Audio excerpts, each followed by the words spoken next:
From Dallas, Texas, this is Anarchast.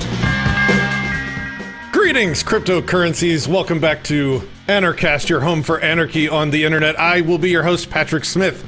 And today we have special guest, Rafael LaVerde. He is a crypto economics analyst with a background in private equity and venture capital, a former volunteer for Ron Paul's campaign, a former board member of a libertarian super PAC, a member of the University of Texas Mises Circle. He has a former education in continental philosophy, formal education in continental philosophy and psychology. He's been a Bitcoin miner since 2014, a manager of investor relations for the BitAngels Network, which helped finance the vast majority of early Bitcoin startups, and was also part of the DApps Fund team that revolutionized funding structures that eventually became known as ICOs and STOs. Welcome to the show, Rafael. How are you today? I think you're muted, sir, and it's not on my end for once. I'm usually the one muting the guests. End. Yes. How are you, sir? It was on my end. I'm sorry, guys. While the intro was going, I muted it to make sure that nothing would interfere with the intro. But thank you for having me. I'm really happy to be here. This is your third time on Anarchast. This is the first time I've had the pleasure of talking with you, so I'm super excited. So I guess we don't need to go into how you became an anarchist, but I think it would be maybe a good way to sort of catch people up if we go through the past two previous times that you were on the show and kind of what you talked about, and just kind of see if anything's changed for you in your mind as to the positions that you held. I think it was like 5 or 6 years ago, the first time you were on Anarchast, you discussed with Jeff Bitcoin as the perfect platonic money, which to somebody that studies philosophy, that's a powerful statement. I'm curious if with everything that's happened, do you still think that? Is that still your position? What do you think Bitcoin is today? Yeah, I think it still is, but it really has to do with your perspective on. Here, guys, let's take a step back and we're all libertarian, we're all anarchists here. So let's look at this from an agorist perspective, right? We come into the space with different value preferences. And my question to you is, what is more important to you? What's more important to you? Is extreme capitalism most important to you? Or is extreme privacy and extreme sovereignty? Within a cryptocurrency network, you have the option of for it to be completely market driven. And many people would say that option itself is the most libertarian of options. Or for it to be completely individualistically centered around the autonomy and the sovereignty of the individual. So that question really, I toss it back to the audience, because what's happening is that we're experiencing spontaneous order at its finest. What we're doing to legacy banking and politics and the nation state in general, all that concept of statism, what we're doing is that we are manifesting in a spontaneous ordered way a multi-layered pincer attack.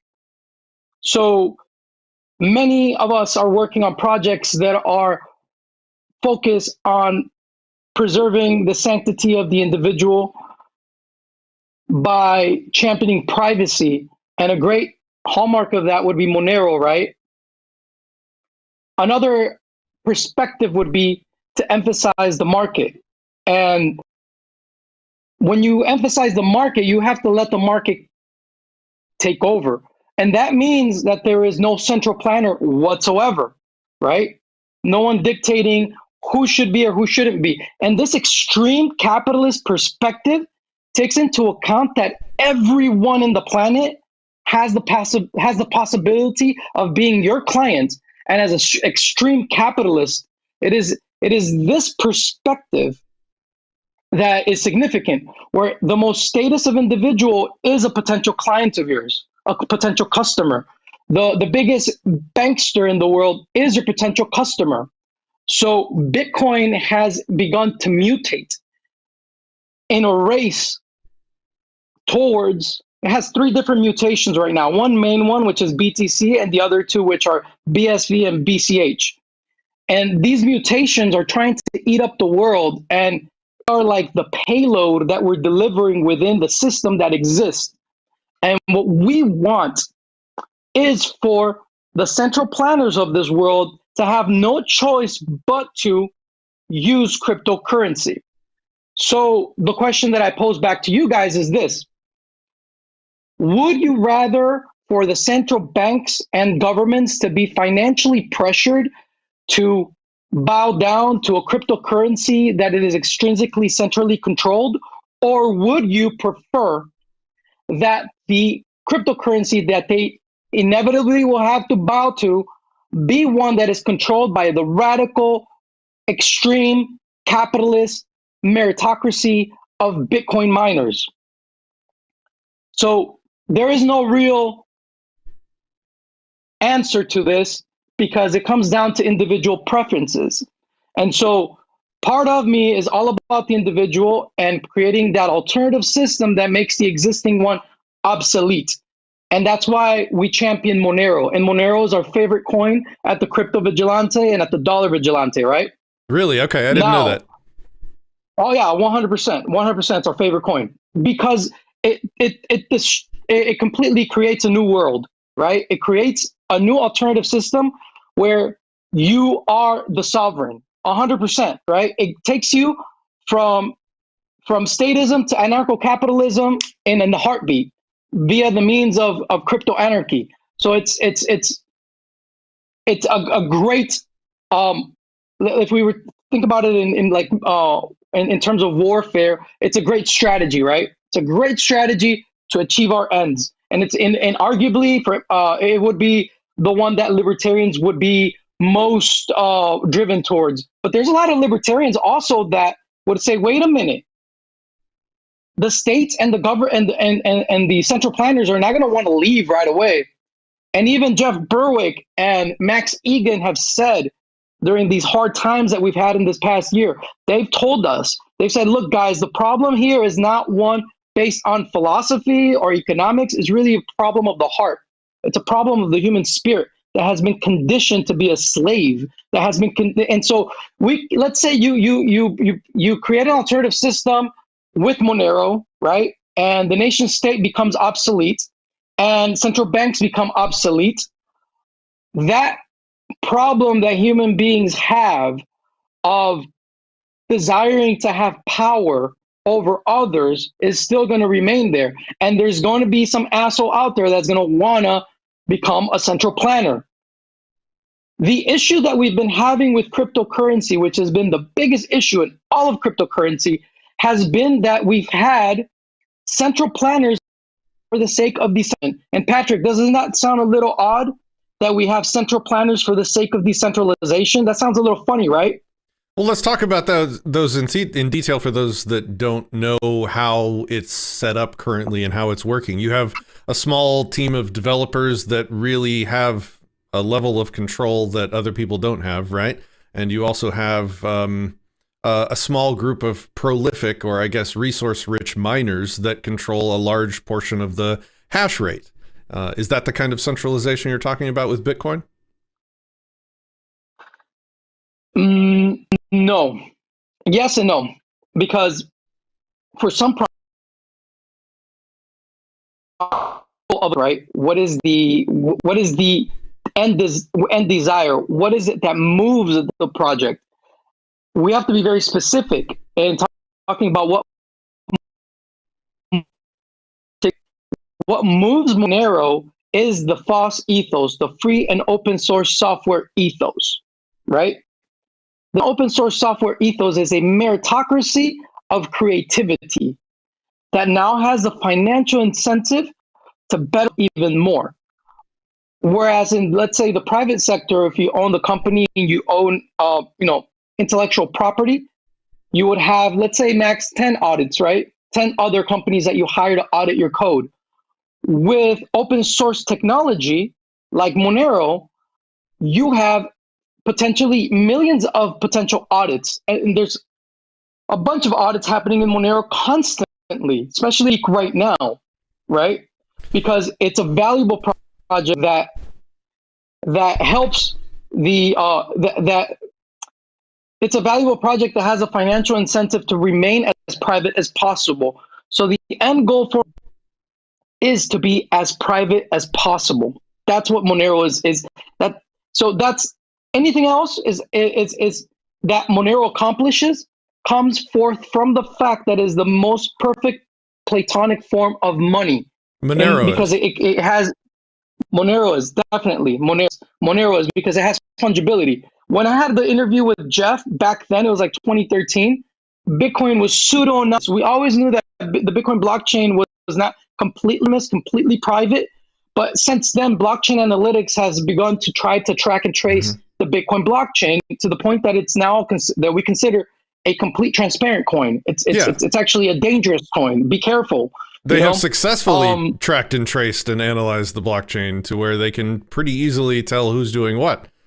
While I want to show people my shirt that I bought years ago, and while I do this, if you could maybe make sure that you have other tabs on your browser closed. I think your computer might be chugging a little bit. Just make sure. So I want to show people because I'm proud of this shirt. This was back when I was just getting into crypto and just understanding what was going on. And it says, "What's in your wallet? None of your fucking business." And I think that summarizes why I think Monero is so important, because the only difference, and this is going to be an edgelord statement, and it's probably going to be wrong in a few nuanced things, but the only difference between PayPal and Bitcoin at this point is that it's harder for the government, let's say, to take control of your currency. But even then, if they know you have it, then they can just sort of, let's say, what's the term for if I can't crack your encryption, I can just use the wrench on you until you unlock it for me. Well, the government can effectively do that now. If they know that you have Bitcoin and they want access to it, then they're going to use the power and force and guns of the judicial system to take the wrench to you until you give them what they want or do what they want. And so without privacy, to me, you have the utility of Bitcoin is vastly reduced. If you don't have privacy, if they can tell that you have it, and if they can watch what you're doing with it, then for me, most of the time, I'm just going to use PayPal with fiat. And maybe that's I mean, if you think I'm wrong, correct me for sure. Yeah, exactly. So if we come back to what, then yeah, Monero wins 100%. But there's another argument to be made here, and it's the argument that comes from the aspect of the capitalism to anarcho-capital, right? There are anarcho-capitalists that see for there to be an extreme form of capitalism in the market, and it is in their perspective, and I share this perspective actually, that there needs to be an extreme capitalist cryptocurrency. And for this extreme cryptocurrency to be the payload or the poison that you give all of these megalomaniac central planners in the world, that they can't deny and can't do but be part of it. And that in itself is extreme Bitcoin mining, right? Where Bitcoin mining has the potential of becoming so robust and so demanding of the market at a global scale that the game plan per se, the long-term vision of the anarcho-capitalists that is within Bitcoin is for nations to become Bitcoin miners. And in my perspective, the day that one nation state becomes a miner, it's game over. It's game over, because then now the nation state is competing with other nation states. As right now, we don't have a one world government, and we're all trying to avoid anything like that happening. But Bitcoin right now is like the engine of profit seeking that could really keep us from ever having anything tyrannical like that, for it to be fully implemented. Because as of right now, nation states, to one degree or another, they're still in an anarchic relationship with one another. So we got to nourish this decentralization amongst nation states and statehoods and even individuals. And the way to do that is through radical extreme capitalism. The only way to offer that to the market that I see is Bitcoin. Now, I think it's very important for me to define Bitcoin from this ultra capitalist perspective. The definition of Bitcoin that I'm speaking, that I'm using in order to identify what I'm talking about is not just one chain that calls itself Bitcoin. I'm talking about Bitcoin at the heart. Bitcoin at the center of the network is nothing more than a group of computers, of specialized computers that we call miners, that are connected with one another in a race to become the most value-driven network in the world. So Bitcoin miners, it is the meritocracy of Bitcoin miners that make Bitcoin what it is. So when it comes to Bitcoin, I'm a miner maximalist. I love Bitcoin mining because that is the future of capitalism, extreme capitalism. And as of right now, Bitcoin miners are monetizing across 3 chains: Bitcoin BTC, Bitcoin Cash, and BSV. And as a miner, if I put on my miner hat, I love this. And why do I love this? I love this because it gives me 3 optional futures for me to monetize my enterprise. So that competitive driven nature of Bitcoin mining is, in my opinion, the biggest gift that Satoshi gave the world. And we call that the Nakamoto Consensus. This is extreme capitalism. And this is something that no other cryptocurrency can compete with this, not even Monero. And let me tell you why. Because Monero has its goal to be extremely private.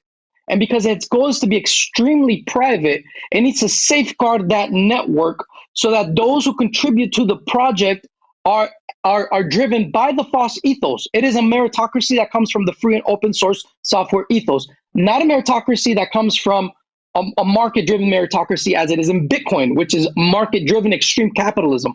In Monero, who call the shots in Monero are the decentralized community of developers. Who calls the shots at the end of the day in Bitcoin are not the developers, are the miners, right?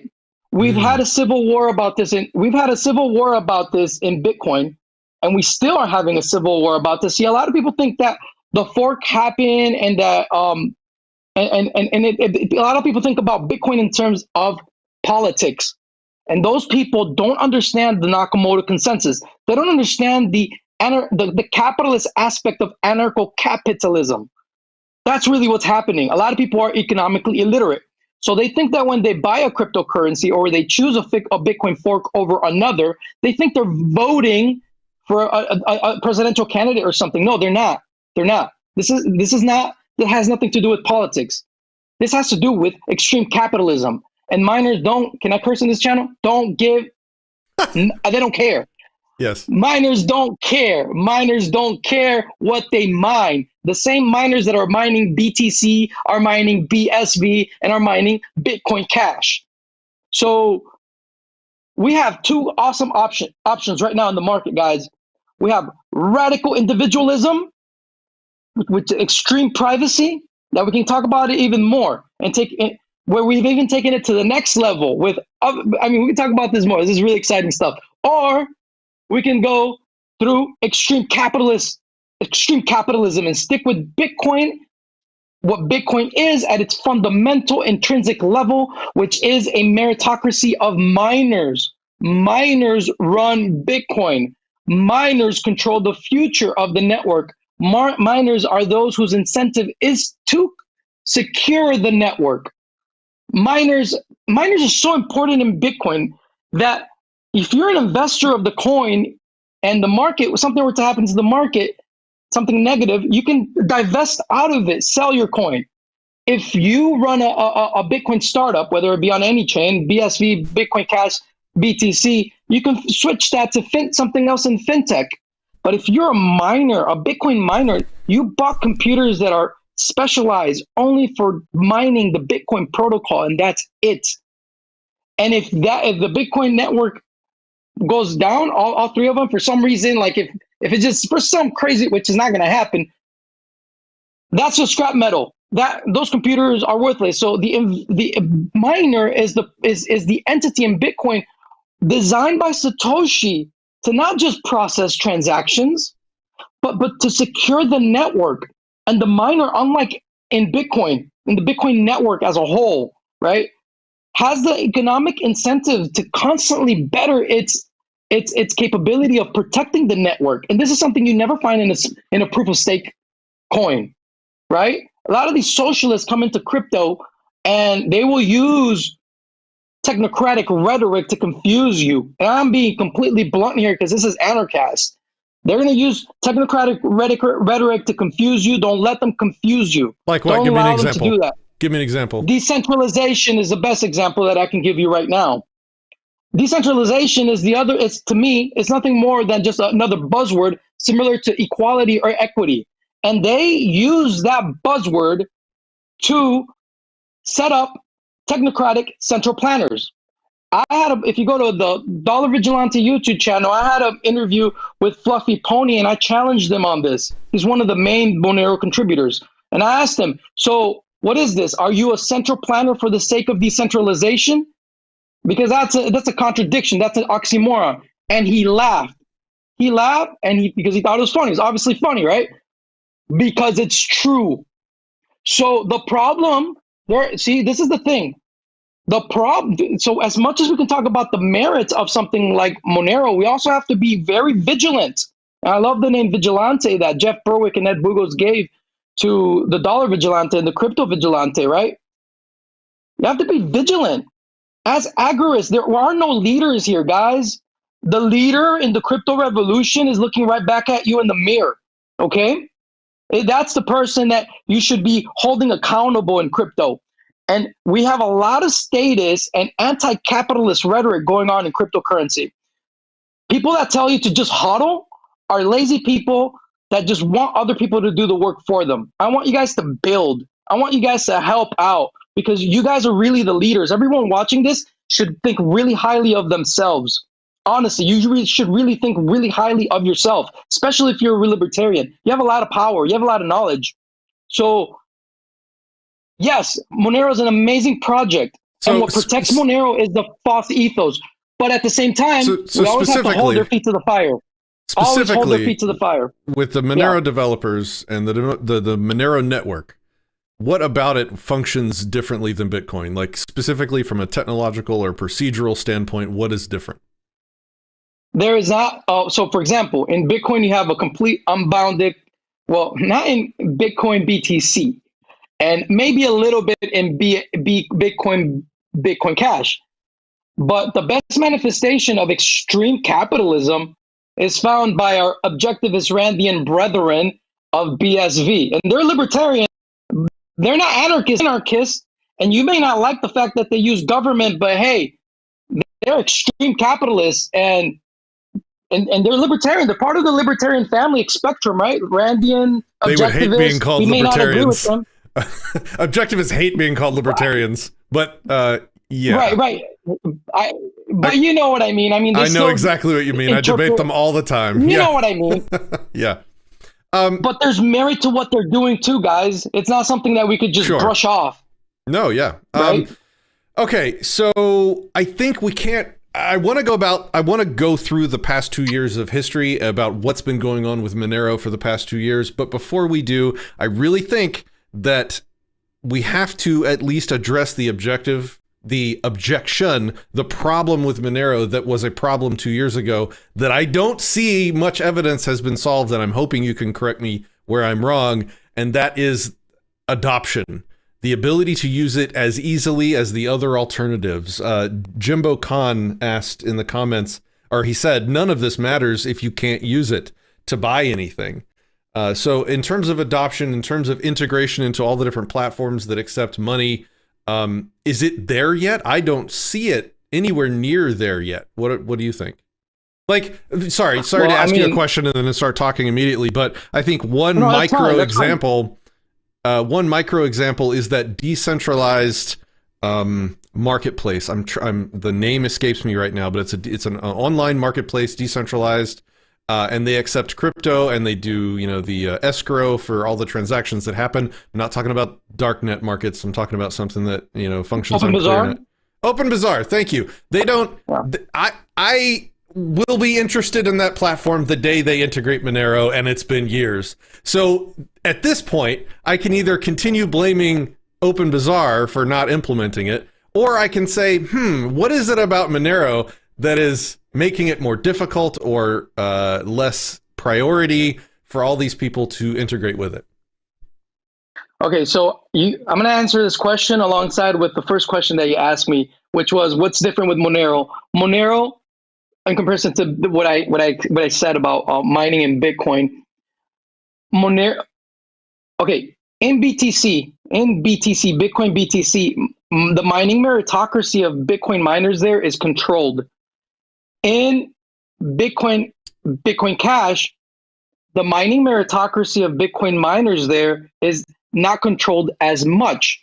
In Bitcoin BSV, the objective miners are not controlled at all. They're completely autonomous to do what they please. They are they're extreme capitalists. Now, if you go to Monero, the miner meritocracy in Monero for Monero miners is controlled, right? They're ASIC resistant, and they have reasons for I think that the reasons for it, when you talk about Monero, you have to use Monero logic. When you talk about Bitcoin logic. So now we're talking about Monero logic, right?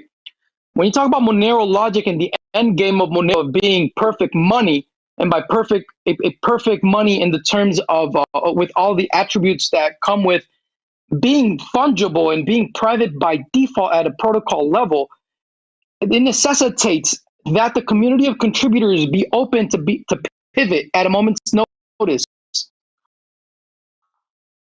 trying to be attacked.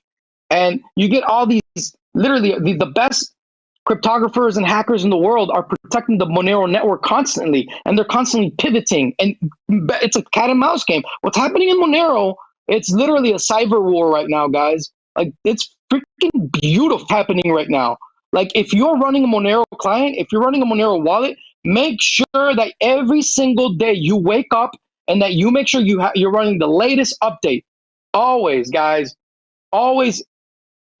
Monero is hated right now, and we're being attacked. The Monero community is being attacked, and it's been attacked forever. But behind the scenes, people don't realize what's happening. But it's being attacked, and so you need to take responsibility of that and update your clients as every day, because every day there's almost not every day, but constantly there's new updates in Monero, and you have to get the native version of the Monero clients. So make sure you do that. Why hasn't Monero been adopted? Well, Monero is, in my opinion, what BTC really wants to be. BTC wants to be digital gold and digital gold, and also the digital store of value, right? Monero does that better, and Monero has the capabilities of also being cash. Now, why hasn't it been adopted? A lot of it has to do with it in not being as a nimble of a protocol to deal with. But we have, for example, XMR.2. So, excuse me, a lot of people within the Monero community, what they do is that they just use the Bitcoin BTC infrastructure that already exists in the world. So what you do is that you use XMR.2 or the Monero wallet on Android, or the Cake wallet on Apple, and you send Monero using one of these wallets or this exchange XMR.2, and the receiving end receives BTC. So you can use Monero wherever BTC is accepted. Now, is there a perfect answer to your question? I don't think so, because there's so many factors that we can talk about in regards to market adoption and market penetration. But in reality, the number one use case for Monero is value storage, right? It is digital gold. This coin is digital gold. Monero is digital gold. BTC Bitcoin, I can't say it's digital gold or BSV or Bitcoin Cash because they're not fungible. They're not private by default. So I had an interview with the CEO and founder of SideShift.ai, Andreas Brecken, and he said something very interesting about Monero. He says, people come to the exchange and they buy Monero, but nobody sells Monero. Yeah, I got that. I moved, for worse currently, but I would say for better in the future. I hope I moved out of Bitcoin significantly into Monero a while ago. And maybe that's another thing that we can talk about. This connection is not really working out very well, so I'm going to drop a link in our Telegram chat to a Zoom meeting, and we can maybe hop over to Zoom to continue the call if that works for you. Yeah, perfect. Yeah, Zoom always works great for me, yes.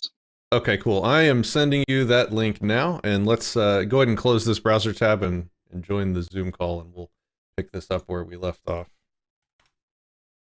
I just want to make sure that we are giving the best experience to the viewers possible. So thanks for sticking with me, guys. Give me 1 second here. I'm gonna pop him away. Hopefully we'll see him in the Zoom call shortly. So I have been recording your questions, guys, and we will get to them here in a little bit. Thank you for taking the time to give us your questions. They are some good ones. Hopefully we're going to get a better connection with him shortly. I do use Jitsi on my on our Matrix server, so I am familiar with Jitsi. For stuff like this, everybody already has Zoom, so sometimes it's just convenient, right? It's more convenient to be able to provide a show to you with a good connection than otherwise. What usually happens is people with sort of poor Wi-Fi have trouble with the sort of high quality one. So yeah, the connection is a little bit problematic, so hopefully we'll see him shortly.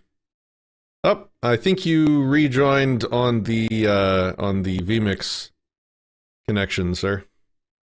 Are you in the Zoom call? Oh, I did? I don't see you in the Zoom call. One second. All right, oh, you're good. There he is. Here we go. All right. Now let me make sure that he's going to get video here. Give me 1 second, sir. Need to make sure he gets audio as well. Sorry, guys. Want to make sure that he gets this right here. And then we're going to get audio functioning. All right, sir, can you hear me? Mic check, 1, 2. Check, check. Join audio. Here we go. Mic check, 1, 2. Can you hear me? Yeah, I'm here. I'm here. Yes, yes. Awesome. All right, you're back with us. Perfect. Okay, so sorry for the interruption, folks. This connection already looks much more solid than we had previously, so that's good. Yeah. All right, can you hear me okay? Perfect. Yes, perfect. Beautiful. Okay, so adoption. Let me try and reflect back to you what you just said, and you can tell me if I misunderstand. So it seems like the reason why we don't have the as widely integrated Monero usage or capability as the other currencies is because the nature of the tech being, having a higher bar for privacy requires more work on the integrator's side to do that. That's why we don't see it. No, not necessarily. I think it's just no. I just think it's I don't think that's what it is. Honestly, I honestly can't point a finger to exactly why it hasn't been adopted more. I think what people are really doing is hoarding Monero. So okay, I know I am. I think that's what people are doing. I don't think people. This is the thing: is that good money changes you from within, in my opinion.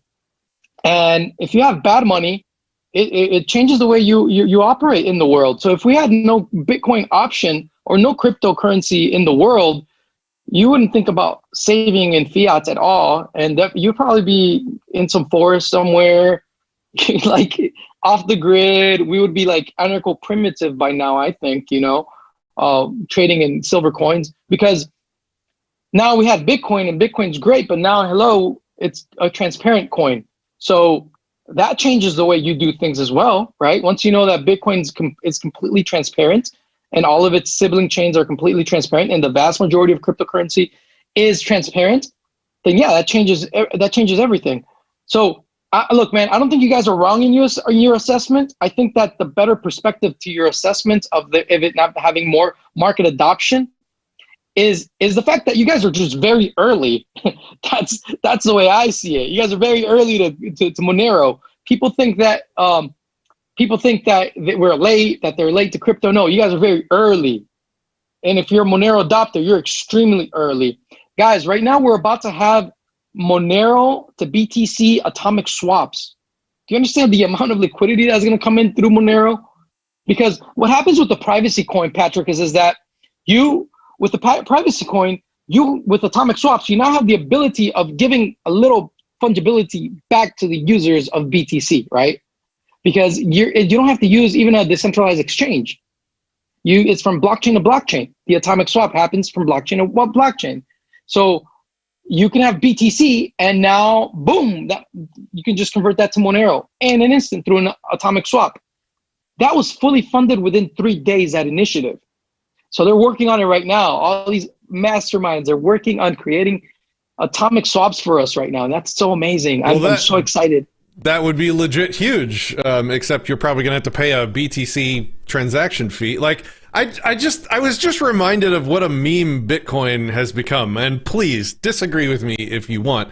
But like, I found a wallet that I had stashed away that had $100 in it. And I was like, oh, cool. I'll just, move this over to my other stuff to consolidate. $15 transaction fee. And then I found another wallet over here that, I don't know, it had like $15 in it. $5 transaction fee. It's like, I don't want to move my Bitcoin because I lose a large percentage of my Bitcoin, which just makes the technology like a joke. Like, now, not only is it not private, but now PayPal is like way better. And like, if it's not going to be private and the government's going to have full visibility into what I'm doing with my money, then I don't want to pay $5 and $15 transaction fees. That's kind of silly. So I really hope whatever they do for the atomic swap thing, maybe mitigates that somehow. I don't know. It's just, now I'm bitching about Bitcoin and we're here to talk about Monero. That's fine. That's fine, because you're smart and you're supposed to, when you see something wrong, look, I'm going to throw out a disclaimer before I say anything, which is the following. Not everyone at the Crypto Vigilante agrees with me in regards to Bitcoin in general. I'm a big blocker. Jeff Berwick is also of the big blocker mindset as well. He's more pro Bitcoin Cash. I've always been a little bit more pro Bitcoin SV, BSV. But on purpose, we brought in guys to the team that were more pro BTC, so we have a very level discussion and we all watch one another's back. So it's a good dynamic that we have. Now, yes, you're right. It's ridiculous. And as much as it would make sense to someone like you that understands sound money, how ridiculous it is to have such crazy transaction fees and wait on the BTC blockchain. The truth is, and this is something that I was talking back to this team of ours, right? And it just cracked me up. Because the reality is, and this is what they allowed me to realize, is that the stupid status world of Wall Street does not care about that $15 transaction fee or $500 transaction fee, as has been a couple of days ago. So now institutional dumb money from Wall Street is coming in, status Keynesian money coming in. Do you think they're going to care to pay $500 transaction fee if they're going to be investing millions of dollars? Of course not, right? They're the perfect accomplices to the Raspberry revolution that, in my opinion, and what I know and what I saw, took over what is now BTC, right? The Raspberry revolution, right? Like, that's what I call it. It's funny, but yeah, like if so, they're the perfect accomplices to the Raspberry revolution. Right? They're the perfect ones. Now you have guys like Mike Saylor, right? Saying, hey, he's trying to persuade the Bitcoin network from not having any privacy initiatives. So Bitcoin BTC is really becoming status coin. Like, that's pretty messed up, dude. And the worst part is that, well, as a big blocker, I know a lot of small blockers here will disagree with me. And I can give you their arguments if you want while we're at it. But a lot of small blockers will tell you that privacy can be achieved with it in the second layer of the Lightning Network. And I'm like, nope. Yes, maybe, but you're not talking about Bitcoin anymore. Because to me, I'm all miner maximalist, guys, like I told you guys earlier. A Bitcoin transaction is a transaction that is processed by the Bitcoin miners. If you take that to a second layer, it's no longer, in my opinion, a Bitcoin transaction. They'll tell you this, oh, but when you open and close a Lightning Network channel, you use the miners, you use the BTC blockchain. I'm like, sure, all you really did is just put that money aside, and now when you're working within hubs of the Lightning Network itself, you're using simulation Bitcoin to what it's really happening over there. What makes Bitcoin Bitcoin is the Bitcoin blockchain. And what makes the Bitcoin blockchain is this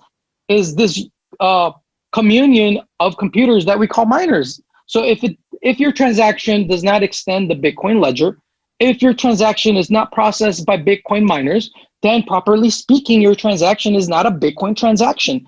And so from a big blocker anarchist perspective, and this is what Jeff called out, and this is what I called out, we saw this as a takeover of Bitcoin by Bilderberg. Really, if you really do research on this stuff, you'll see that this came from up there, right? And what these guys did was that now, to use Bitcoin for the masses and for mass adoption, you have to go through a second layer. And so what happened is that now we have Fiat 2.0, right? Fiat 2.0. And what's the best example of that in present day is PayPal. PayPal supposedly allows you to buy Bitcoin and allows you to buy other cryptocurrencies. But what does that mean? What that means is that you can't really own your Bitcoin. You can only use Bitcoin within the PayPal network.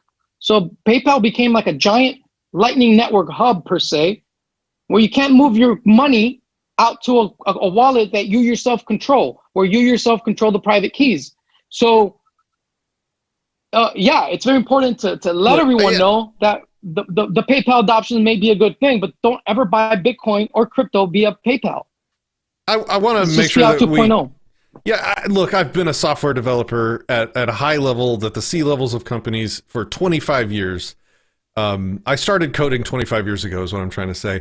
I know a hacky patch job that just band-aids a piece of software when I see it, and that is what Lightning Network has appeared to be to me since the beginning. It's like, oh, rather than like acknowledge and fix a problem with your technology or upgrade it or iterate it, you're going to leave the technology 1.0 and then I don't know, release an expansion pack that tries to make it okay that you're not iterating on your technology. And let's go back to talking about Monero. I've seen the Monero, and let's talk about the past 2 years. I've seen the Monero team consistently, rapidly iterate. And now I'm sounding like I'm shilling, but I really think it is an advantage of the team and the structure that they have going, where they iterate on their technology. They're not afraid to make changes when they need to and as they need to keep it relevant, to keep it secure.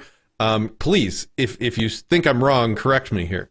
No, I think you're completely right. Now, I think it's important to talk about Bitcoin in reference to Monero because look at it this way, guys. We have the civil war within Bitcoin, right? And when the civil war started, which was like around 2013, a lot of people were like, well, what BTC wants to make Bitcoin out to be, which is digital gold, cannot be possible within this infrastructure. So we're going to start from scratch. And then we have CryptoNote, right?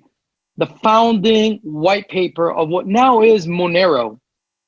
So a lot of these OG Bitcoiners knew that they had to create something from scratch, from the ground up, in order for it to be private and really fungible, and for it to truly be digital gold at a protocol level, right? And okay. You're 100% right. Yeah, it's Monero is in my opinion everything BTC ever wanted to be, ever wants to be.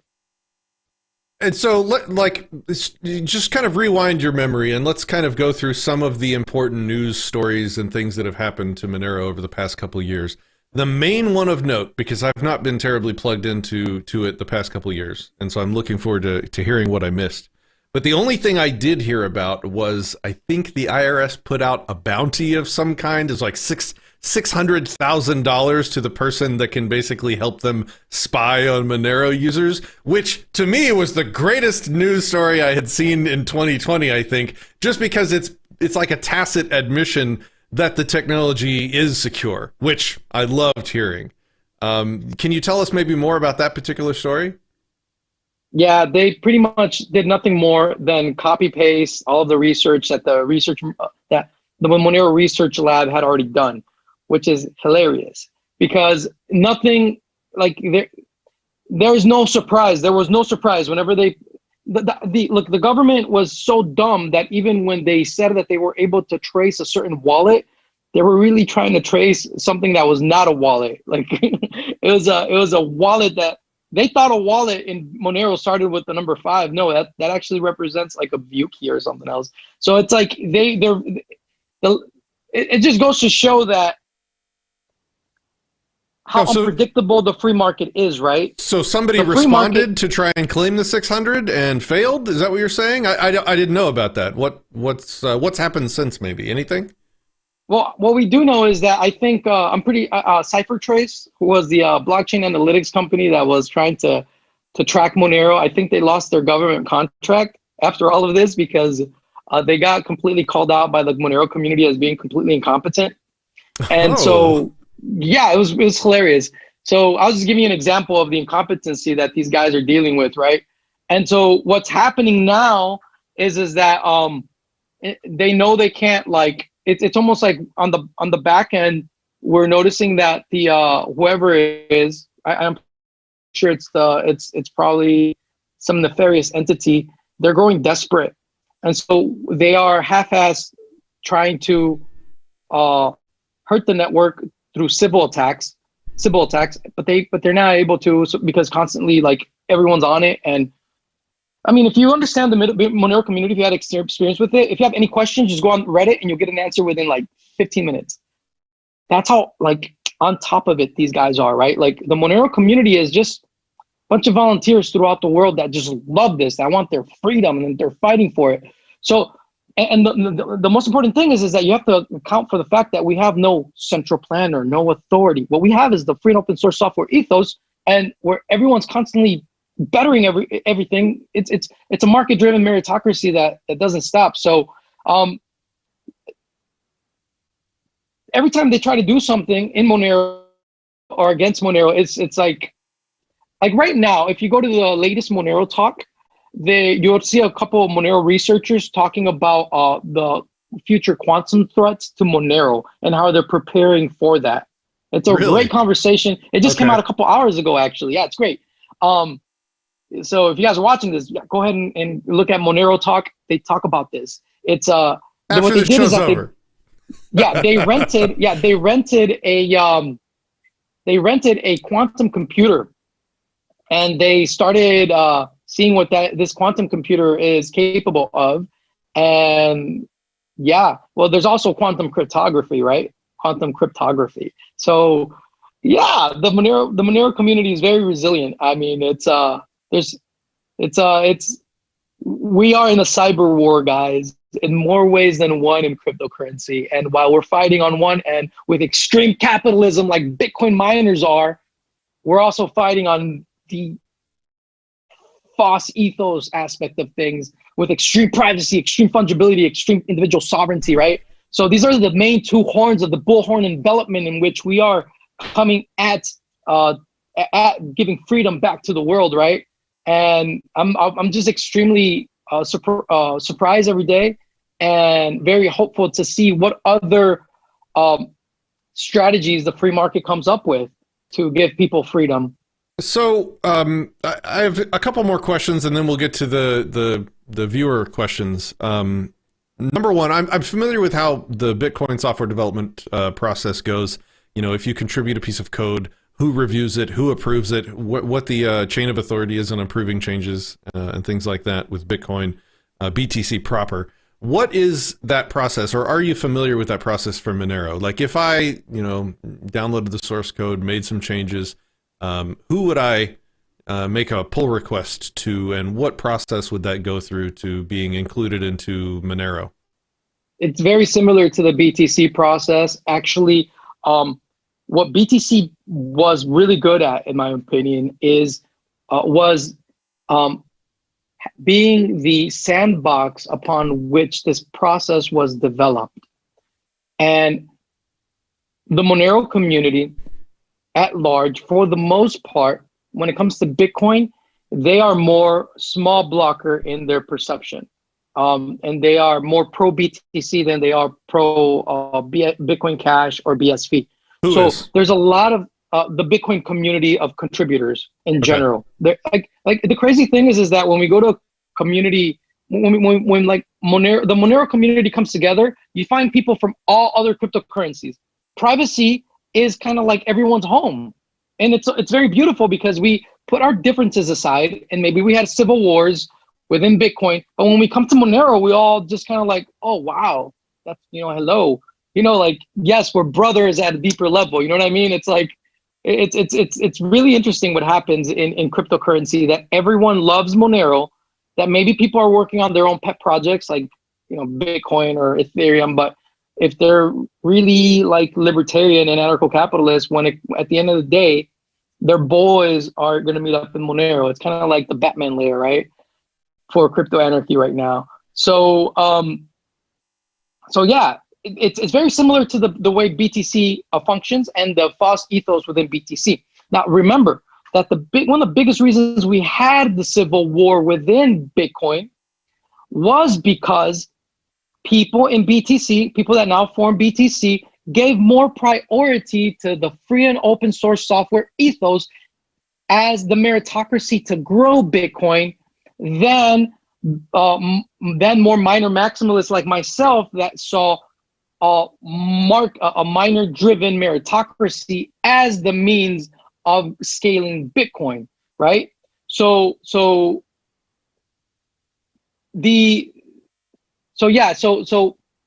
when Monero came out, about the BTC mindset of emphasizing the false ethos was something that the Monero community literally just copied and pasted. So it's very similar to the BTC process. Okay. Now, who are the people in charge then of approving the mainline code changes? To be honest, I don't think there's anyone that's like really in charge in Monero. But Sirhack has really been someone that we always look up to, and then a bunch of anonymous guys. Okay. Sirhack and Fluffy Pony. But the funny thing about this is that both of these guys kind of like took a break on the bench, because they didn't want, like, okay, so it's kind of like the reason why Satoshi never went public, right? Like, this is something that belongs to the community, to the network. And Fluffy Pony started getting a lot of, he became the face of Monero for a while, and he pretty much is till this day. And then since Fluffy Pony started working on Tari, which is going to be an incredible project, that's going to be merge mine with Monero, Sirhack started, he got in, he became more of the main contributor and cryptographer that had a face to it, right? But then Sirhack recently, he's been doing volunteer work for Monero for like over 3 years, and the community kind of say, you know what, man, take a break, and we're gonna fund your vacation. So this guy just got paid to go on vacation as like a gift to him, like, we got this. But Sirhack is and so is Fluffy, that they're so active that they're still even hanging around, even though they're not like the main dudes that they once were, right? But yeah, they just, is there an actual place to be a contributor? The best place is just to start dialoguing within the different channels of the Monero community and get yourself known, and start showing off your commits that you have on any repositories, and just start a dialogue, because this is a volunteer community driven project. And if you really want to get to the heart of it, hit up the Monero Research Lab. Those are like the main dudes, kind of like the forward-facing face of Monero research, the Monero Research Lab, guys. That's really where you want to go. And if you have any questions about what the government has been trying to do with Monero, and supposedly, that they've been putting bounties out for the IRS, which was your question, go to there's a whole series on YouTube called Breaking Monero, kind of like Breaking Bad, and that whole entire series deals with everything that the government and blockchain analytic companies are trying to do regarding Monero. So if you go to the Breaking Monero series, pretty much everything that they've tried to say that they've done to Monero, or that they've tried to do to Monero, that has already been addressed long time ago on the Breaking Monero series. So watch the Breaking Monero series. It's highly educational. It's highly valuable, and it's funny because in reality, all of these reports that kind of created FUD around Monero in the past months were just nothing more than copy paste of the Breaking Monero series, which was actually really funny. And they got called out for it. Like CipherTrace, which was the blockchain analytics company that kind of was trying to say, oh, we're able to track Monero or whatever, or which was a complete lie. They were caught really copy pasting the Breaking Monero series, which was hilarious. So in terms of new features, what new features besides the atomic swaps you're talking about, has there been anything else new to the Monero product in the past 2 years that you can think of that might be important? Well, definitely RandomX was a big deal. It had 4 audits. The Monero community was extremely... Can you describe that for people that have no idea what that is? It made Monero more ASIC resistant for its miners, and it made it more profitable to mine Monero. So by making it harder to mine it with ASICs? Exactly. And more... there are other types of miners that can be developed for but they're not ASICs, and a lot of people are starting to use those to have an advantage over the rest of the market. But now it became more egalitarian. But see, I'm a miner maximalist. I wasn't really in favor of those measures, but but if you look at Monero from the perspective of Monero logic, again, Monero logic of it being a place where no one can come in and completely change things or change things or omit transactions, right? Of any sort, or just do anything crazy that would go against the Monero ethos of extreme privacy, then yes, you need to have some direction in what is used for mining and what is allowed as code, right? So it's so Monero, for what it is and what it wants to achieve, is acting in the best of ways, right? So make sure, guys, that when you talk about a cryptocurrency, when you think about a cryptocurrency, you look at that cryptocurrency with the perspective of what the end goal of that given cryptocurrency is, right? Because it's really easy to make this mistake of bringing in the logic that is used within one cryptocurrency project and bringing it and trying to graft it onto another cryptocurrency project. So for the goal of Monero is doing everything awesome. For what Bitcoin wants to be, they're doing everything awesome, right? The miners are doing what they're doing is awesome. So I understand the motivation for limiting the autonomy of mining in Monero, and I agree with it. When I put on my Monero hat, I agree with it. Is there any other notable new features that we should be aware of? And the answer no is fine. If the only thing this ever does is just be really good at being private money, then we have a win. I'm just curious if there's any other, interesting news or developments. I mean, there's a lot of things that have been developed and added to it. So the thing is that Monero kind of has an update constantly, because again, think about it this way. This is the #1 threat to the establishment, Patrick. It really is. This is everything Bitcoin wanted to be. So right now, as we speak, and it's always been like that. They want to attack Monero. Of course. Yeah. So in the back end, all these amazing, beautiful angels are protecting the network and are bettering Monero. So you make sure you always run the most recent update of the software for Monero. So make sure you always do that. Always do that. As long as you do that, you'll be safe. The fact that this technology is enemy number one of the state should, in my mind, make it the number one most desired, demanded cryptocurrency, which then raises the obvious question. And right after we talk about this, guys, we will get to your questions. So if you have any, go ahead and get them in. I'm compiling a list of all the ones that you've sent. What's up with the price? Like it hasn't really moved since it came down from what, 350 back when the last time Bitcoin tanked. I mean, it's back up. It was down to like 80 and now it's at 150-ish right now, right? I didn't check before the show. I should have. We're just early. That's the way I see it. Because look, when you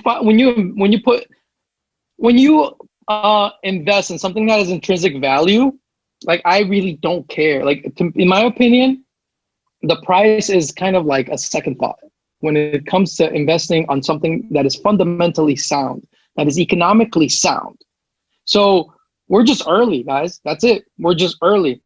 I mean, think about in the future when like all these Wall Street guys are going to come in, all these institutional investors, all of these companies are coming in, and let's say Tesla, right? Today Tesla was like, maybe Elon Musk was like, maybe I should buy Bitcoin, right?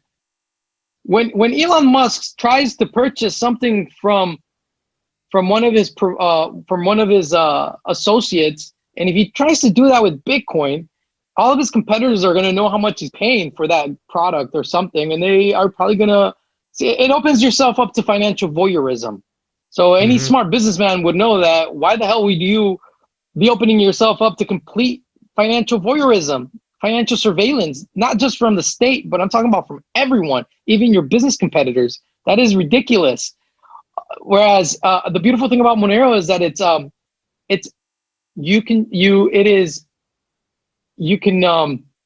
has a view key where it's optional to disclose. So it has optional disclosure, and that's extremely elegant and beautiful. So yes, the number one app for Monero is privacy. It's fungibility. It's perfect money. What else do we need, guys? I don't see anything else I do see others in crypto that we can talk about if you want. But that is the killer app. If you don't have money, the killer app in crypto is awesome money. That is the killer app. When people talk about all these etherical things like Ethereum, no pun intended, etherical, like the DAO, right? The decentralized autonomous organization. Dude, the most important decentralized autonomous entity is money, and money needs to be fungible, and Monero is the most perfect form of money. So in a sense, Monero is the most perfect form of the DAO. But it takes time. We're just really early. That's all it is, Patrick. We're just really early. That's all it is. Oh, I hope you're right. Yeah, we'll see. We'll see. Okay, so let's get into questions, guys. Thanks for submitting your questions. Some of these are really good. I'm going to butcher all of your names. So, starting with this one, Shanawaz Jelani. I apologize. I think I know who that is. Oh, really? Okay. I think I know who that is. I think I know that character. How am I supposed to say that name? I have no idea. Okay, good. Question: does BTC probably have a rocky future? What do you think? Big blocker. I have fundamental arguments that would answer yes, but as a brutalist, I would say not really, because now the people that are coming in are really dumb. Like Wall Street's dumb. They're just people that are just all they know about is how to. They walk around with knee pads, kneeling to authority all the time. You don't see it underneath their suits. I don't know if you guys know that, but these guys they don't care. They don't care to pay $1,000 worth of fees. So yeah, BTC probably will keep going up, and they're not going to mind paying $5,000 worth of transaction fees if they're able to invest, $20 million at a time. So it's not going to matter to them. Agreed. I think it will probably never die. All right. The for better or for worse. I don't necessarily think that's a good thing. I think it's version 1 technology, and we have elevated money to that of a technology, and to think or to expect or to want to continue using what I would call edgy, maybe as an edgelord, version 1 of the cryptocurrency technology. Like, it was developed, I think, at the same time as like Windows Vista or something like that. Like, imagine like advocating for continuing to stay on Vista, and imagine being a dev team that doesn't want to change much about Vista because, you know, Vista is the perfect operating system. Anyway, I'm just being edgy now, but yeah, to me, it's legacy tech, and anyway, I'm just being edgy now. So most of you probably disagree with me. Next question from the Ghost. The Monero tail emission adds constant inflation. Any chance that gets written out of the code and a hard cap put in place instead? Or please explain why this might be a good thing. Thanks. So within Bitcoin, so let's talk about it from a macro perspective, which really is what matters in cryptocurrency, right? Maybe start by summarizing kind of the subject. Sure. Like, what is he asking about? Sure. Okay, what is he asking about is that the Monero community, since it's a community that takes on after the mindset of what Bitcoin BTC would be in its perfect form. You have to understand that Bitcoin BTC, as it is in its perfect form, has miners, obviously, and these miners monetize based on what? The block reward mainly. So before the halving that we just had, their financial house that I keep forgetting their name, said that if Bitcoin BTC did not have a price in the market of over $12,000, it would not be profitable for miners to mine BTC. And to me, that's kind of scary because, well, you know, this is a crazy market. It can drop below $12,000, and if it stays there for a long enough time, those BTC miners are not going to be profitable businesses, and they need to be profitable businesses in order for them to be sustainable. Now, let's go back to the question that I needed to say that as a preamble. That mindset that the price that the monetization of mining comes first and foremost from the block reward, which some of us call the subsidy, that carried on into the development, into the creation of Monero. So in Bitcoin, there is a hard stop at 21 million, right? There will only be 21 million Bitcoin. And Monero, there is not a hard stop. There is a tail-end emission of very, very, very little Monero that's going to be coming out for the rest of history in Monero. Now, that doesn't mean that it's going to be inflation. More likely, there's going to be a lot of Monero lost by people forgetting their private keys, you know, blah, blah, blah. But the real reality for that to exist is for the Monero miners to always have that nourishment, that financial nourishment. Whereas in BTC and in Bitcoin, in general, in all the three chains, that nourishment is going to end one day, right? It's going to end one day, and miners are going to have to only monetize based on transaction fees. And the fee structure within every one of the competitive Bitcoin chains is different for miners, and we're all waiting to see which one's going to be the best for miners, right? But when we take this back to Monero, that tail-end emission on a macro scale is what we refer to as asymptomatically zero. So in reality, it really is, inflation is zero, not in complete reality like we would see in BTC. It's zero. The inflation is zero in BTC. But with Monero, the inflation is asymptomatically zero, meaning that you won't really feel it or see it on a macro scale. But it is there in order for it to always nourish the Monero miners. So the answer to that is yes, it is not a hard cap zero like in BTC, but it is from a macroeconomic perspective, asymptomatically zero. And Zodiac says, I don't think this guy knows what he's talking about. I think you're talking about me, and probably with my Bitcoin comments, which is entirely possible because I haven't been following this stuff terribly closely the past couple of years. But please, if you think I'm wrong, don't just say you think I'm wrong. Tell me what I'm wrong about. I would love to learn. All right, next question.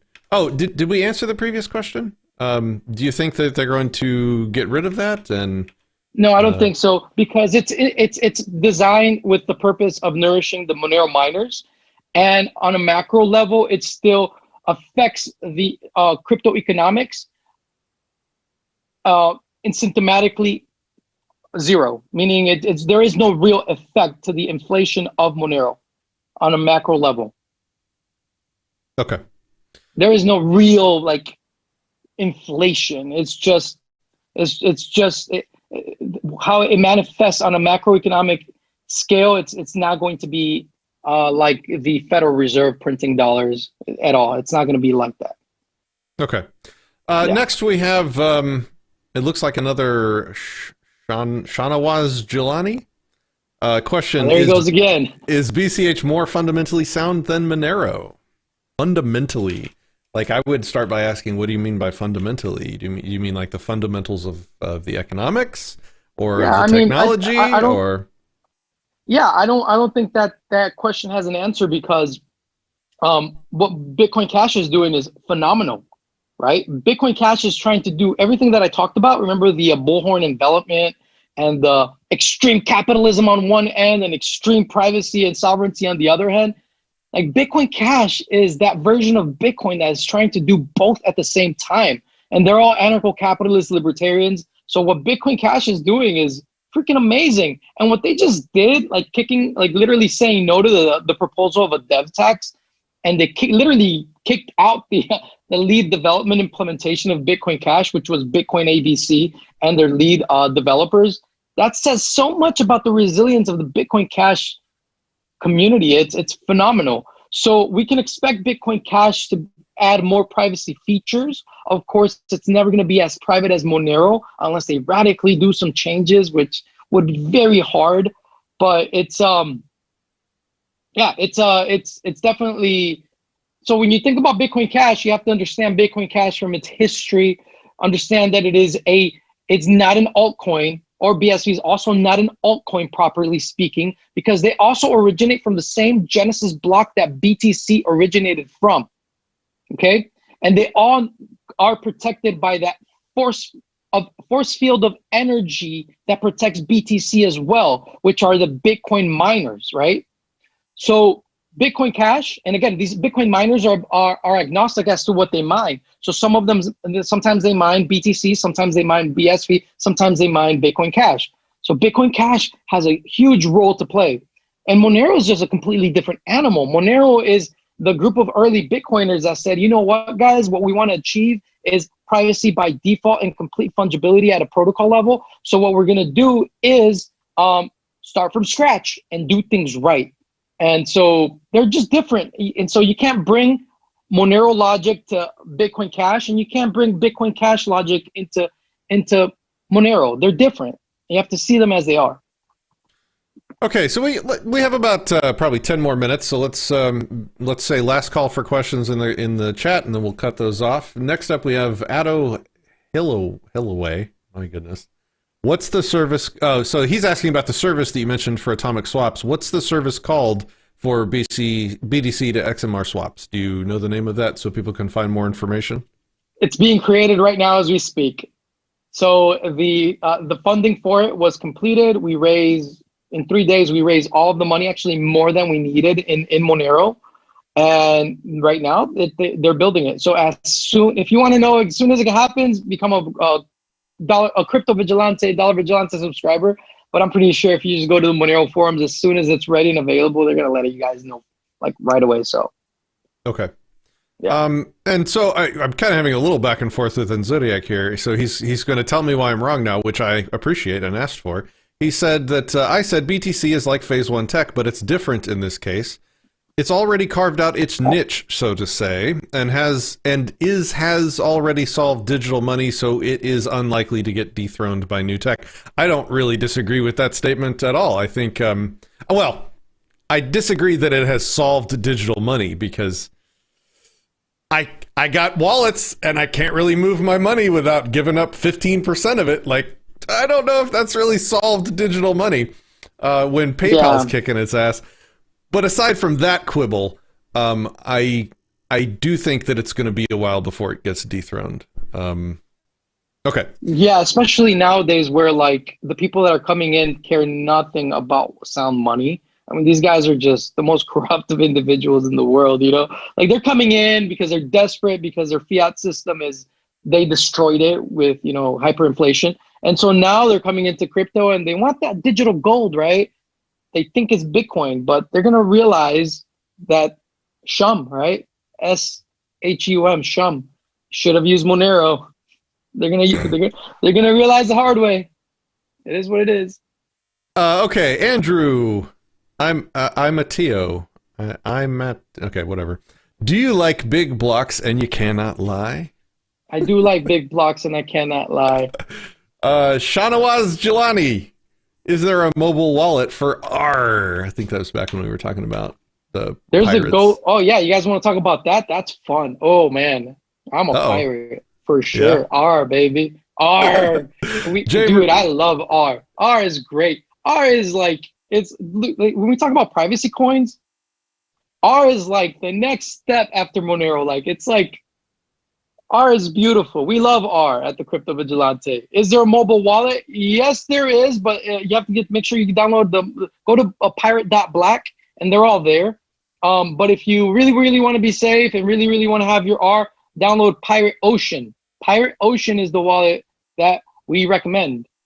I've had good experiences with 7Cs, but I thought we were joking about pirates. What are you talking about? Apparently there's a thing. Do you not know what I'm talking about? Nope, I have not been paying attention to crypto. You don't know what I'm talking about? No, I do not. We're talking about Pirate Chain. So Pirate Chain is everything Zcash ever wanted to be. It uses more advanced cryptography than Monero. Pirate Chain, it uses zero knowledge proofs, which are ZK in the form of ZK snarks, and has it by default at the protocol level. Pirate Chain is also 51% attack proof. It's a fork, so you have to not only 51% attack the Pirate Chain blockchain, but also the Monero blockchain and the BTC blockchain in order to attack Pirate Chain. Yeah, Pirate Chain is we love Pirate Chain. Pirate Chain is like that, and Monero are okay. So here, let me give you just a quick rundown. Monero, what it does, this is Monero technology in a nutshell, guys. Ring signatures protects the sender, and in Monero, there's 11 ring signatures that are sent, protecting the sender, and one is the real transaction, and there's 10 decoys, right? Then the receiver has what is called in Monero the stealth address, right? And it's just a stealth address that protects the guy that receives the money. And then the money that is sent is hidden by a technology called the Ring CT, right? So that's the Monero technology in a nutshell, right? That's Monero technology in a nutshell. So really what they've tried to mess with in Monero, the cipher trace and everything that you asked me about, the closest that they've been able to do is to get to a probabilistic assessment of what possible out of those 11, which one could have probabilistically have been the transaction sent by the correct sender. But if you in Monero in the future, we're going to be increasing that ring signature size, so that privacy is going to expand exponentially, parabolically. But the coolest thing about it, okay, so Monero is like a shuffling, right? The guy that sends, kind of like you just send your message and you shuffle it amongst 11 messages. So, and then if you do that often from wallet to wallet, that just becomes exponential, right? And on top of that, you have the technology that hides the amount and hides the receiver, right? That I just described. With zero knowledge proofs, the transaction that is sent is like, it's probably one of the most, zero knowledge proofs is one of the most advanced forms of cryptography. And when that transaction is sent into a void where you can't, it's just gone, dude. So like Pirate Chain is, objectively speaking, more private than Monero. Objectively speaking, it is. And I did an interview with some pirates not too long ago on the Crypto Vigilante channel. If you guys want to watch it, go ahead and watch it. But yeah, Pirate Chain is it's everything Zcash wanted to be. Zcash is it's never been a privacy coin. It's been has optional privacy, and if you're not private by default, you're not really a privacy coin. So yeah, a pirate chain is a baby project still. Is still less than $1. I can't believe. See, this is the thing, Patrick. We're very early, so you know, don't ask of like, hey, why hasn't it been adopted more? No, dude. The thing is that you're just very early, and everyone watching this is just very early when it comes to privacy coins. And privacy coins, again, I mentioned in the past, they are the heart of cryptocurrency. Whenever you go to a privacy coin conference, you find all of the big heavy hitters there from all different coins, all different projects. And they're all there because they know this is the heart of crypto. They know this is where the real deal crypto anarchy is at. So yeah. So now you guys know about Pirate Chain. Yeah. I'm gonna go research on that. Maybe we'll have another show on that sometime in the future. Dude, it took us at the Crypto Vigilante, it took us over a year to research Pirate Chain because I went to the MoneroCon conference in Denver, Colorado, and I'm just hanging out there, and all of a sudden there's a bunch of like Monero developers and contributors. But some guys were wearing masks like dinosaurs and stuff. These guys are hilarious. Anyways, they start surrounding this new, like this person, this mysterious person who's talking about Pirate Chain. And I sat down, smoked a joint with this pirate, and wow. So then it took us a year of research into Pirate Chain to actually recommend, to say, hey, this is a good coin, you know, like awesome coin, awesome technology. And we ended up writing a 72-page report on this that ended up becoming like a treatise on privacy coins with like a historical like backdrop of like what the heck is going on. It was so intense what we wrote, and I have to give credit mostly to Mr. X, because I did kind of like the normal amount of like due diligence that I do for like research. But Mr. X, he's like a cryptography, network engineering like guru, and he just took this and he went on a mission to try to like show me that like Monero is still better because he's like a Monero maximalist at heart. You know, Mr. X is a Monero maximalist at heart. So he went on a mission to try to show that, you know, Monero is still #1 privacy coin, blah, blah, blah. He ended up doing this mammoth project that one of our subscribers grabbed a hold of and he read it on YouTube and did a commentary on that is 3 hours and 49 minutes. Like, this is wild, man. So yeah, Pirate Chain, see, once in a while in crypto, you get innovation that will just knock your socks off. You're like, what's going on, you know? Like a real innovation. And when you talk about real innovation, yeah, Pirate Chain is real innovation, guys. Check that project out. It's a badass project. All right, Jamer Funk says, question, do you need 50 spare gig of free on your hard drive to run Monero? I don't think so, right? I don't think so at all, especially if you use the just the client connection, right, to a node. Yeah, What's the blockchain its size up to right now? I can't think. I can't remember. But try not to run a remote node. We've been having kind of like don't try not to run a remote node if you can. If you have to, do it. But try to run your own node for Monero. And if a lot of your questions, go to the Monero Research Lab, Monero.how, getmonero.org, or just become a Crypto Vigilante subscriber. but yeah, I don't know the exact size of the Monero blockchain at this moment, unfortunately. Sorry, I can't give you that. How dare you not know literally everything? Like 70. I saw it last night. Last night it was I think it was 70 gigabytes if I'm not wrong. What's Bitcoin up to? At this moment I don't remember. Okay. Opie effing Taylor said, this wasn't a question, this was a comment that I liked. XMR will explode when people realize how traceable FedCoin will be. Agreed. That Moose, question, are there groups you've heard of that are trying to create projects using Monero, like creating a farmer's market that uses cryptos? I mean, if you go on in the darknet markets, darknet markets they've wisen up, and the vast majority of them are using Monero. Yeah, that would be the best example.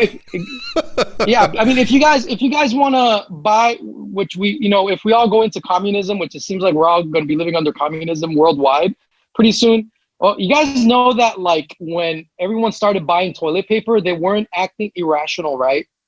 Like when humanity went at the beginning of 2020, when people started buying toilet paper, they were not acting irrational at all, guys.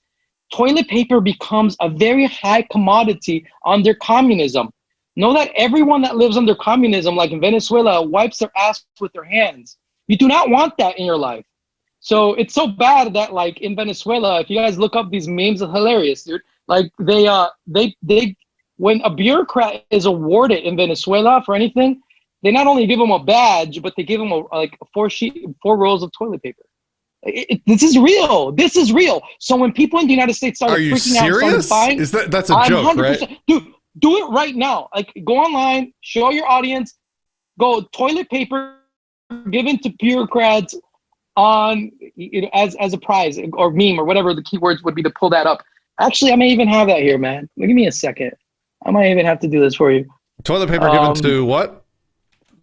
Bureaucrats in Venezuela, or awarded to bureaucrats in Venezuela. Because I know, I have this meme somewhere. I have these pictures somewhere. I just can't find it right now. I don't see Soldiers it right now. get toilet paper awards brought to you by communism. There you go. You see it. Exactly. Right there.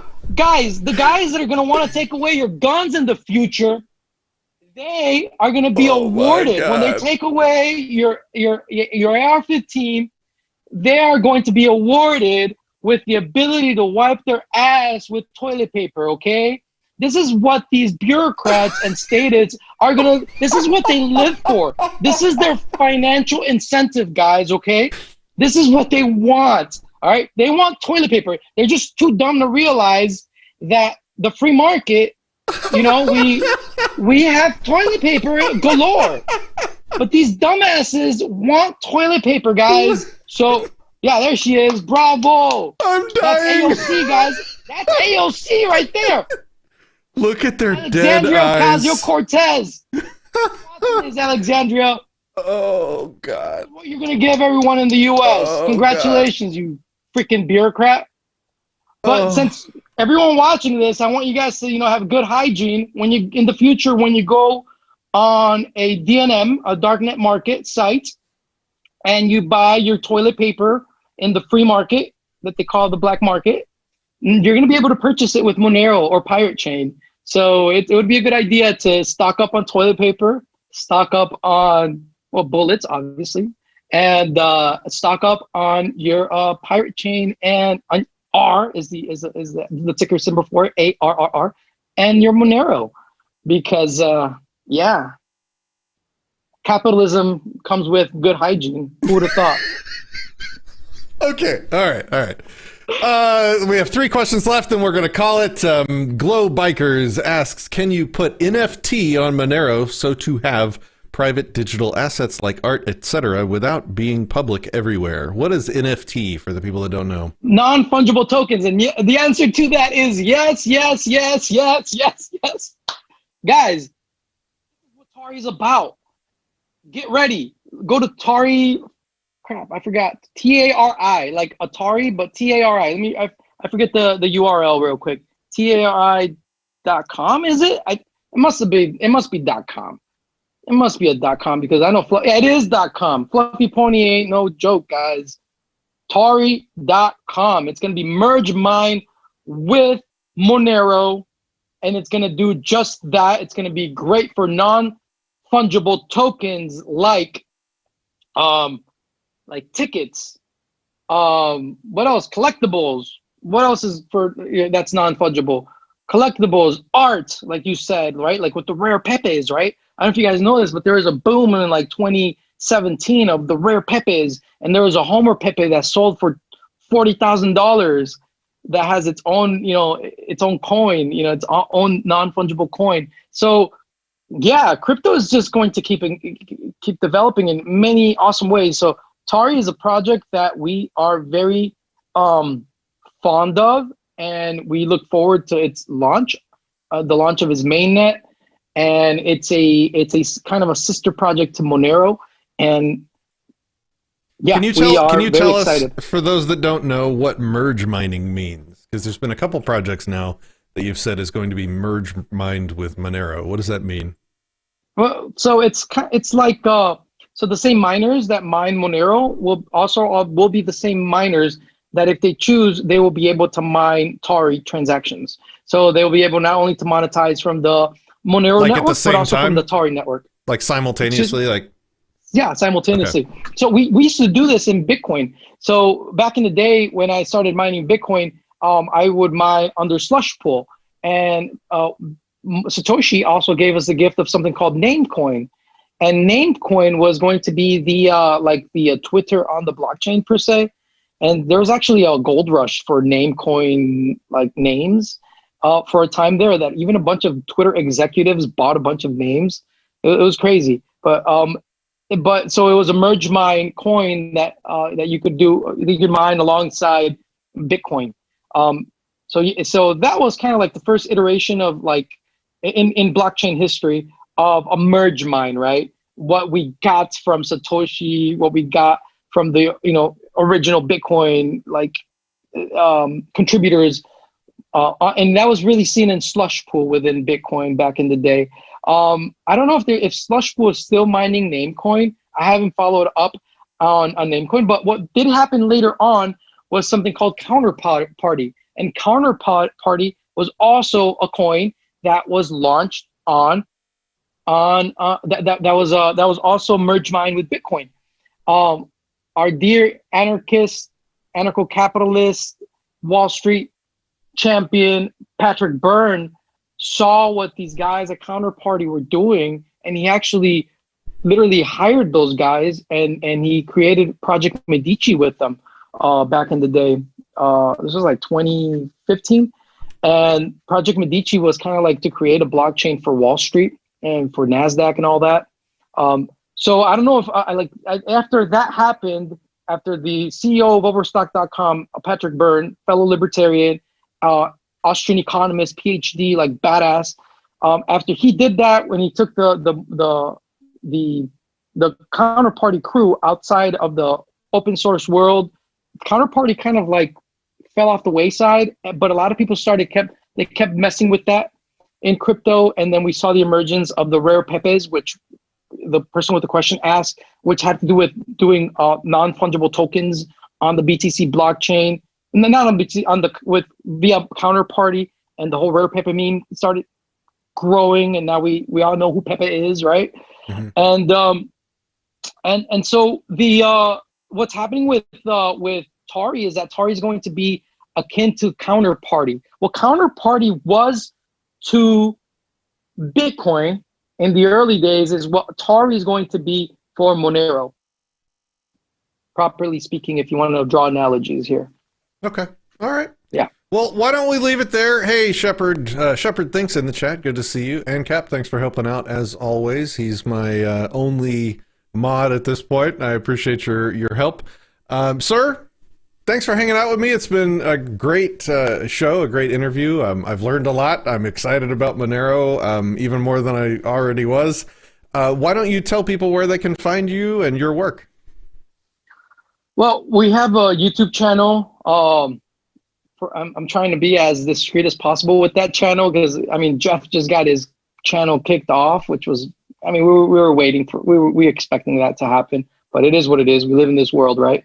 It's a Crypto Vigilante channel. I just launched a Spanish one because I've been waiting for many years for someone to do something in Spanish from an anarcho-capitalist perspective, and so I said, you know what, I'm just going to do it. So it's called El Crypto Vigilante. So it's Crypto Vigilante with EL at the beginning. So El Crypto Vigilante. And I just interviewed who I think back in the day I used to call him endearingly the Mexican Satoshi. He's a badass in Spanish. So please share with anyone that speaks Spanish. And well, we have the Crypto Vigilante newsletter, which is what complements the Dollar Vigilante. And we emphasize on crypto only. That's all we do. We do market analysis almost every day. we have a newsletter as well that does fundamental analysis at least once a month. If you become part of the Crypto Vigilante, you get a package. You also have to become part of the Dollar Vigilante, and so you're getting fundamental analysis at least minimum 3 times a month on crypto, and on top of that, you're getting technical analysis daily, almost daily, and special reports all the time. So the reason why we aim to be the cheapest, and we're really happy we're the cheapest financial newsletter in the space, and we're also the biggest, the ANCAP, and we're also the biggest financial newsletter in the space. And we like that because the crypto is for everyone, and we want to make it as affordable and as accessible for everyone to get this knowledge, because we're only as strong as our network is. So we want to grow our network, and it's just awesome. Yes, the perspective that the team gives crypto. The important question that must be answered is: do you go on walk-in talks with a dog that likes tacos? I do, actually, but I do, but I don't know if my dog likes tacos. He just likes steak. Hey, I like that. Steak all the time. Yeah, I have a red healer. He's a badass.